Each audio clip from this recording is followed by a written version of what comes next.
Our daughter, Emily, was just 10 years old when the divorce happened. I thought my bond with her was unbreakable, but she immediately sided with her father and his new wife. The day she blocked my number and refused to talk to me, I felt a pain so deep it was almost physical. Every attempt to reach her, calls, messages, even letters, was ignored. It wasn't just rejection, it was a deliberate choice to erase me from her life. I cried myself to sleep many nights, questioning where I had gone wrong, feeling abandoned by the very person I had loved and nurtured for a decade. At first, I was consumed by anger and sadness.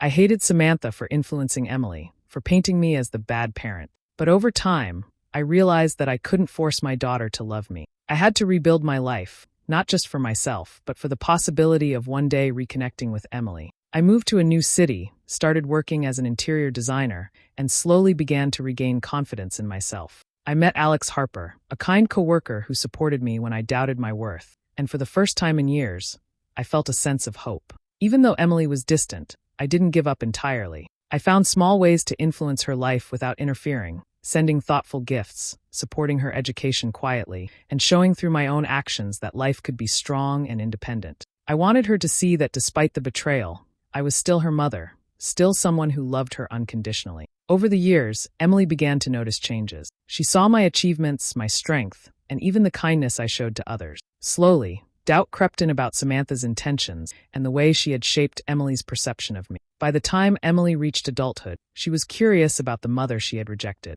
Our reunion was emotional, raw, and filled with tears.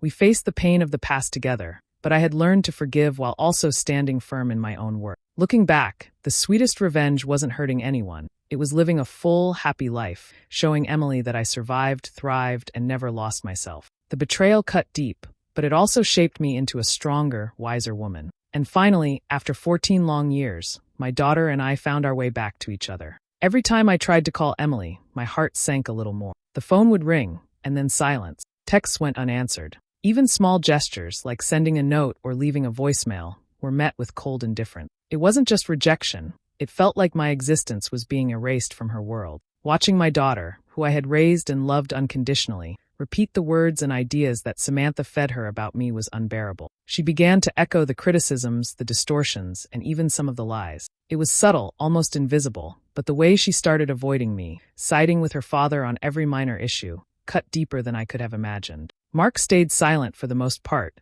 letting Samantha influence Emily in ways I couldn't intervene in. Every visit I attempted ended with tension, Emily acting distant, and Samantha subtly undermining my authority. It felt as if I were being painted into a corner, cast as the angry, unreliable mother. And no matter what I did, nothing could convince Emily otherwise. Guilt weighed heavily on me. I questioned if I had done something to push her away.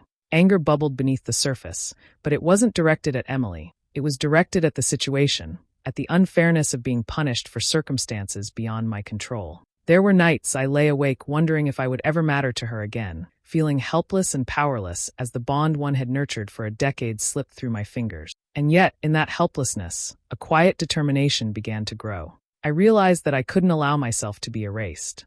I couldn't let the betrayal define the rest of my life or my relationship with Emily. Something inside me shifted, an inner resolve to reclaim my presence in her life, not through force or confrontation, but through patience, consistency, and living a life that she could not ignore. Even in the depths of pain, a spark of resilience took root. I knew the journey would be long and difficult, but the thought of letting 14 years of love and sacrifice vanish without a fight was unbearable. That silent determination became my anchor, guiding me through the dark days and reminding me that one day, I would find a way to reach her heart again. The betrayal cut deep, yes, but it also ignited the strength I never realized I had.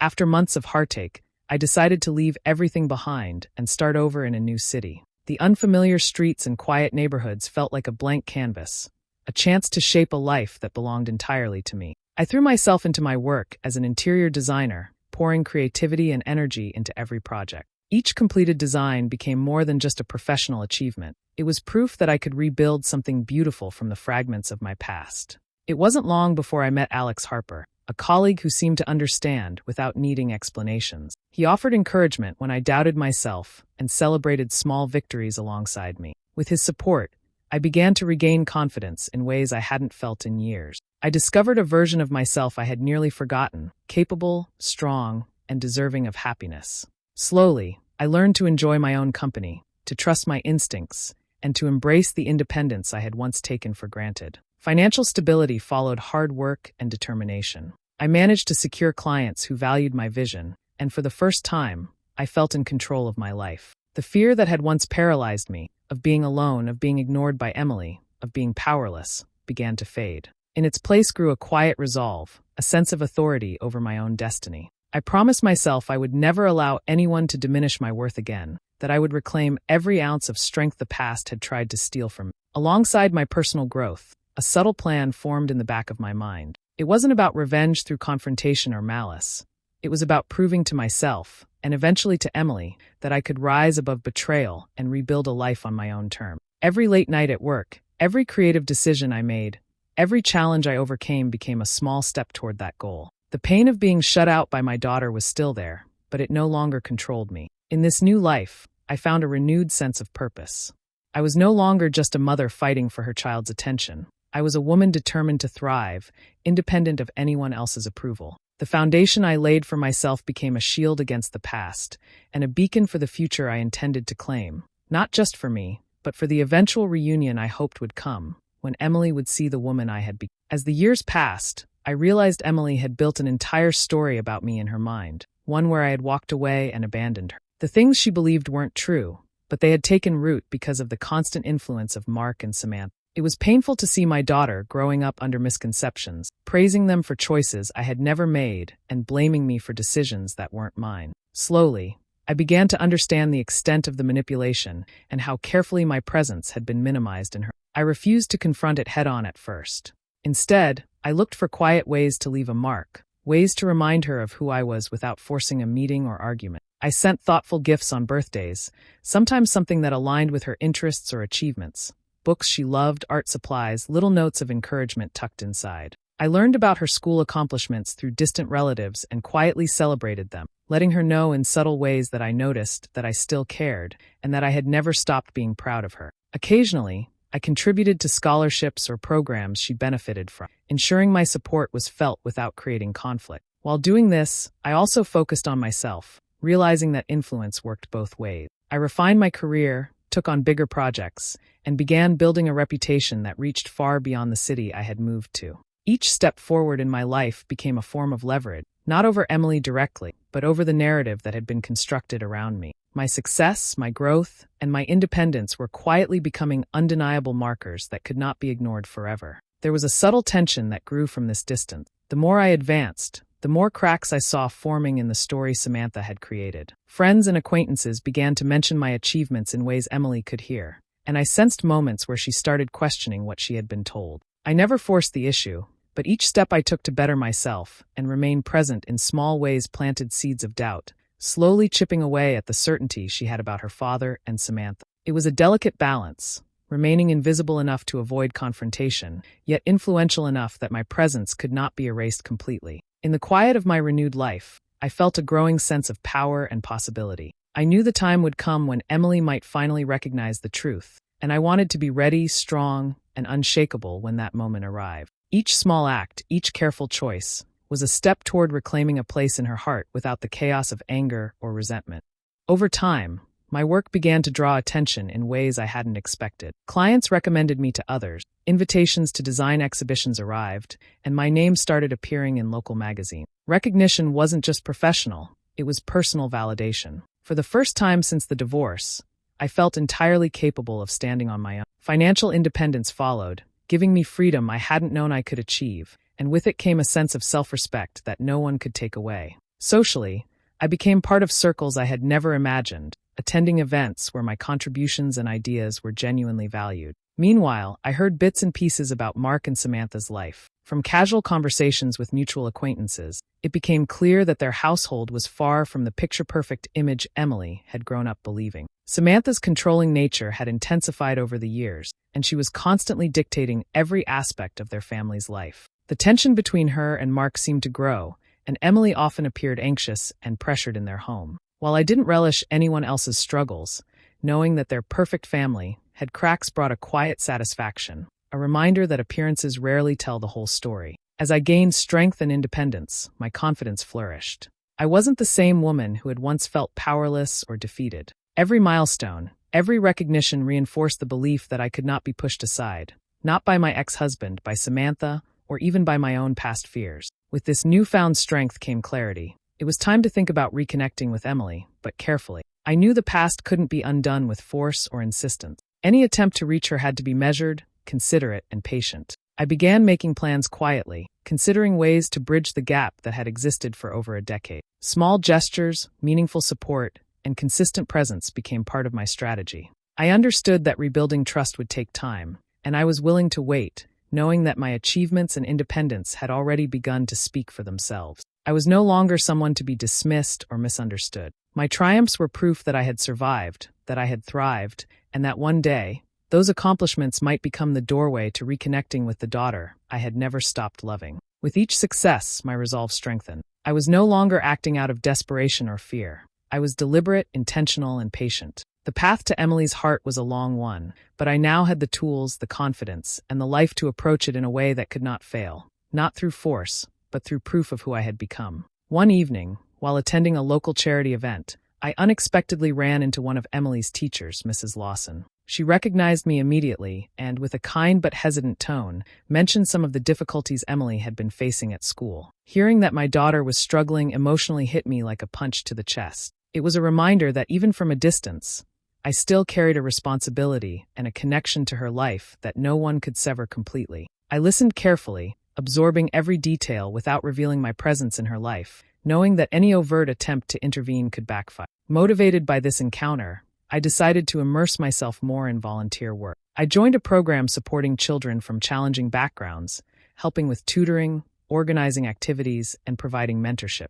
My involvement wasn't about making Emily notice me directly. It was about living in a way that reflected the values I wanted her to see: compassion, dedication, and integrity. Over time, Emily began to observe from afar, hearing about my participation in local initiatives and seeing the ways I quietly contributed to the community. Slowly, I noticed subtle changes. Emily started speaking about acts of kindness and projects at school, mentioning things that echoed my values without realizing the influence I was quietly exerting. Each time she expressed admiration for someone who helped others, I held back my pride, knowing that she was absorbing lessons indirectly. It wasn't a forceful confrontation or a dramatic revelation. It was gentle, invisible influence that was beginning to make her question the strict narrative Samantha had imposed on her for so many years. This indirect approach allowed me to establish credibility in Emily's mind without appearing as an intruder in her. By quietly demonstrating the type of person I had become, I created an emotional tug she couldn't ignore. She saw strength, kindness, and consistency, qualities that Samantha's manipulations couldn't replace.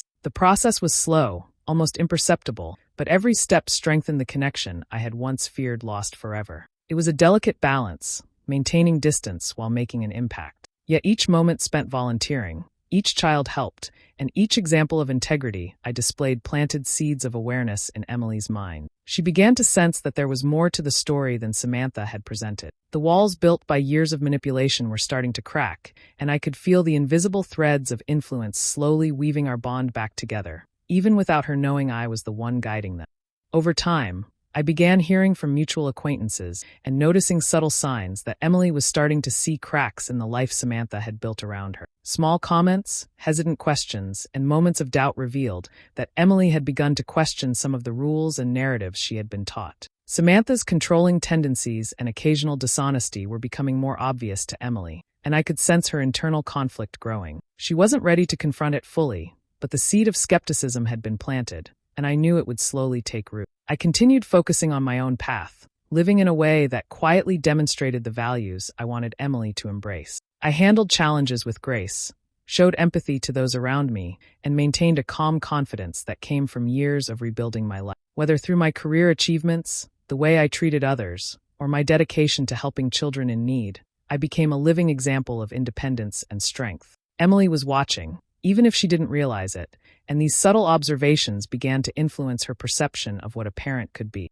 Instead of directly confronting Samantha or trying to expose her, I let the truth of my actions speak for itself. Each time Emily noticed the difference between my consistent, reliable behavior and Samantha's erratic control, the narrative Samantha had constructed started to unravel quietly. I wasn't seeking revenge through conflict. I was proving it through presence, example, and integrity. The realization that her mother was still strong, caring, and capable began to create an emotional tug inside Emily, stirring curiosity and admiration she had been taught to suppress. The process was gradual, almost imperceptible, but every act of kindness, every professional accomplishment, and every moment of composure contributed to reshaping Emily's understanding of who I really was. She began to question the motives behind Samantha's rules and instructions, noticing patterns of manipulation that she had once accepted without hesitation. Without me saying a word directly to challenge Samantha, the walls she had built around Emily's perception started to weaken. It became clear that subtlety was far more powerful than confrontation.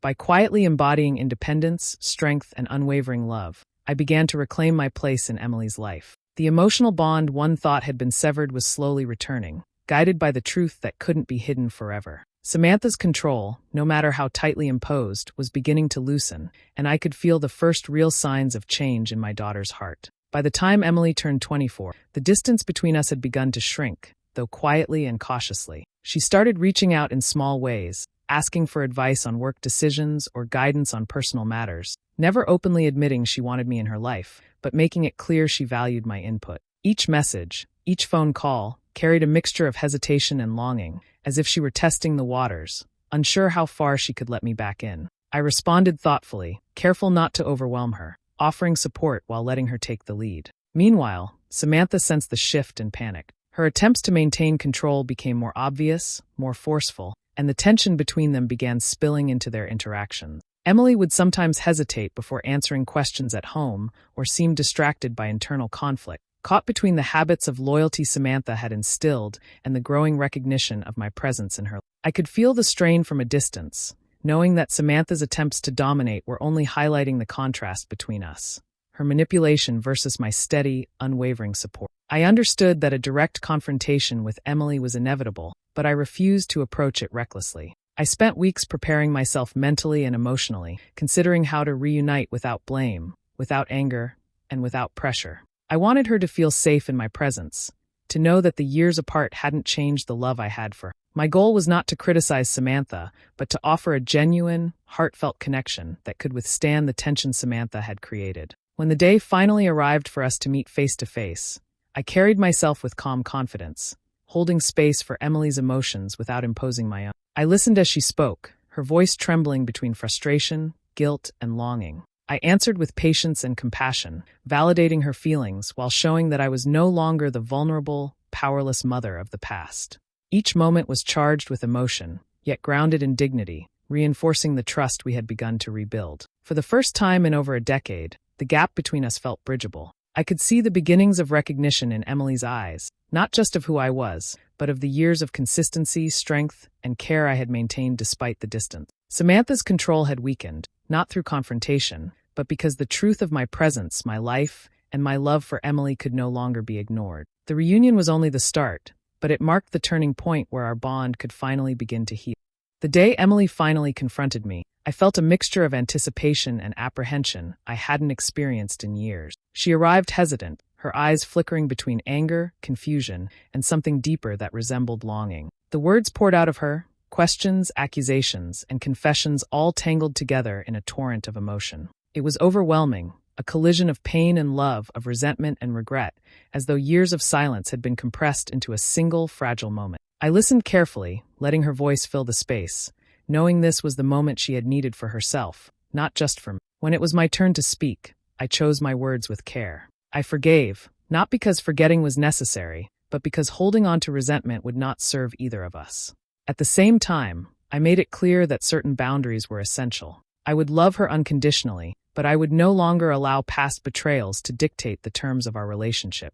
I demonstrated that the woman standing before her was no longer fragile or powerless, but strong, grounded, and fully capable of protecting herself while embracing her daughter. Emily's eyes welled with tears as she began to understand that the mother she had believed lost was still here, steadfast and real. She admitted her own pain, the confusion sown by Samantha, and the guilt she had carried for siding with her father. In that raw exchange, the weight of betrayal was acknowledged, heavy yet necessary, and it was met with the quiet strength of someone who had endured far more than she had been given credit for. As the confrontation subsided, I could see a shift in Emily, a recognition not only of the mistakes of the past, but of the growth that had emerged from. She saw the life I had built, the independence I had claimed, and the unwavering dedication that had sustained me through years of rejection. My successes and my calm resilience were no longer invisible. They were undeniable proof that betrayal had not defeated me, that I had survived, and that I had emerged stronger than ever. By the end of our conversation, there was a sense of fragile understanding, a tentative step toward rebuilding the bond that had been strained for so long. Love, pain, and forgiveness intertwined, creating a space where healing could begin. The reunion was more than a meeting. It was a declaration that the past had shaped us, but it no longer had the power to define us. For the first time in over a decade, Emily and I faced each other as equals, mother and daughter, ready to navigate the future with honesty and strength. After years of distance and uncertainty, Emily finally stepped fully into my life, letting go of the control Samantha had long exercised over. The walls she had built around her perceptions of me crumbled, replaced by genuine curiosity, love, and understanding. Slowly, we rebuilt our relationship, not as it once was, but stronger and more honest, forged through the trials of separation and betrayal. Every conversation, every shared experience, reinforced the bond that had been fractured for far too long, proving that time and perseverance could heal even the deepest wound. Living this new chapter of my life became a form of quiet triumph. I reveled in my independence, my career success, and the stability I had created for myself. I no longer measured my worth by anyone else's approval, yet the greatest satisfaction came from seeing Emily recognize the woman I had been. She witnessed a mother who had endured heartbreak, rebuilt from the ground up, and embraced life fully, resilient, strong, and unwavering. My achievements weren't just personal victory. They became a living example of what it meant to survive, thrive, and remain true to oneself despite being wrong. There was no need for confrontation or revenge and anger. My happiness, stability, and emotional presence were the ultimate proof that betrayal had not defined me. Emily's eyes reflected a mixture of admiration and relief, a quiet acknowledgement that the mother she had once rejected had grown into someone remarkable. In seeing me flourish, she could understand, perhaps for the first time, the depth of what she had missed, and the patience, courage, and strength it took to rebuild a life while still loving her from afar. The closure we achieved was deeply emotional. The pain of being shut out, of years lost to misunderstanding and manipulation, transformed into empowerment and connection. I had endured the worst, yet emerged stronger, able to provide love without compromise and to guide Emily with wisdom born of experience. And in those quiet, fulfilled moments, I realized something important. Sometimes the sweetest revenge isn't about retaliation or proving someone wrong. It's about showing that you survived, that you thrived, and that no amount of betrayal could ever strip away your dignity or your spirit. By living fully, by loving openly, and by remaining true to myself, I had won in the only way that truly mattered, and Emily and I could finally begin the life together we had both longed. Do you think I handled it right by patiently rebuilding my life and waiting for Emily, or should I have forced a reunion sooner? Share your thoughts in the comments. For more stories like mine, subscribe and turn on notifications.